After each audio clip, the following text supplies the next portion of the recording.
अपने देश से प्रेम करना और सदा उसका कल्याण सोचना देशभक्ति कहलाता है। राष्ट्रभक्त होने का मतलब हमेशा राष्ट्र नीति का हित करना है, जो कई प्रकार से किया जा सकता है, चाहे कारगिल में युद्ध करके, राष्ट्र में को शिक्षा प्रदान करके, देशवासियों को देश के प्रति प्रेरणा देकर, आदि सभी राष्ट्रभक्ति ही हैं। हमारे प्रसिद्ध कवियों ने देश पर अनमोल कविताएं लिखकर देशवासियों को जागृत करने का एक माध्यम तैयार किया था, जिससे स्कूल के बच्चों में राष्ट्र पर मर मिटने वाली धरती माँ के वीर सपूतों को की अद्भुत शौर्य और पराक्रम का व्याख्यान और देश हित में जानकारी प्रदान कराया जा सके, ताकि आज की युवा पीढ़ी और शहीदों के त्याग, बलिदान और कुर्बानियों के महत्व को समझ सकें। देशभक्ति कविता यानी देशभक्ति पोयम केवल मनोरंजन प्रदान करने के लिए नहीं है, बल्कि देश में घटित उन सभी घटनाओं का एक संग्रह है जो आपको राष्ट्रीय कविता के माध्यम से देश के लिए प्रेरणा देने के लिए इस्तेमाल किया जा रहा है। बच्चे, बूढ़े, युवा हृदय से देश प्रेम की भावना जागृत करने के लिए दिए गए देशभक्ति कविताओं का उपयोग स्वतंत्रता दिवस कविता, गणतंत्र दिवस, गांधी जयंती एवं अन्य राष्ट्रीय पर्व पर होने वाली प्रतियोगिताओं में शामिल कर सकते हैं और एक अनोखा संदेश देश हित में जारी कर सकते हैं। यह कविता देश की संस्कृति, सभ्यता, राष्ट्रीयता एवं सुंदरता का भी बोध कराती है। भारतीय संस्कृति पूरे विश्व में एक अलग और अनूठा स्थान रखती है।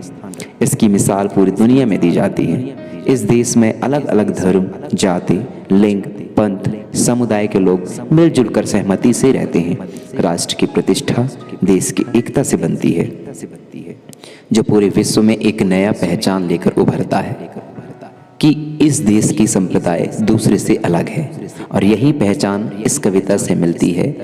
उम्मीद करता हूँ कि ये कविताएं आप लोगों को पसंद आएंगी, जो कि है जहाँ डाल डाल पर सोने की चिड़िया करती है बसेरा, वो भारत देश है मेरा। यहाँ भारत देश न केवल धार्मिक, आध्यात्मिक, चिकित्सक एवं वैज्ञानिक दृष्टि से सर्वोत्तम और विख्यात है, बल्कि देश की ऐतिहासिक धरोहर एवं उत्कृष्ट वास्तुकला भी दुनिया भर के लोगों का ध्यान अपनी ओर आकर्षित करने में समर्थ है। यह कविता उन सभी बिंदुओं पर प्रकाश डालता है कि वास्तव में भारत की देशभक्ति संपूर्ण विश्व में अनूठा है।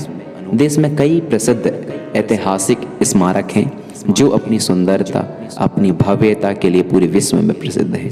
कवि देशभक्ति की भावना कविता के माध्यम से जागृत कर रहे हैं, जो वाकई सराहनीय है और हमें उनकी भावनाओं और विस्तृत करना चाहिए। रामधारी दिनकर के द्वारा लिखी गई ये सबसे बेस्ट कविता में से एक है। तुझको या तेरे नदीस गिरिवन को नमन करूं मैं, मेरे प्यारे देश देह या मन को नमन करूं मैं।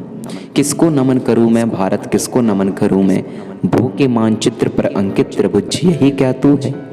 नर के नर झगड़ की दृढ़ कल्पना नहीं क्या तू है, भेदों का ज्ञाता नगुणताओं का चिर ज्ञानी है। मेरे प्यारे देश नहीं तो पत्थर है पानी है, जड़ताओं में छुपे किसी चेतन को नमन करूं मैं। तू वह नर ने जिसे बहुत ऊंचे चढ़कर पाया था, तू वह जो संदेश भूमि को अंबर से आया था, तू वह जिसका ध्यान आज मन सुरभित करता है, थकी हुई आत्मा में उड़ने की उमंग भरता है। गंध निकेतन इस अदृश्य उपवन को नमन करूं मैं, किसको नमन करूं मैं भारत, किसको नमन करूं।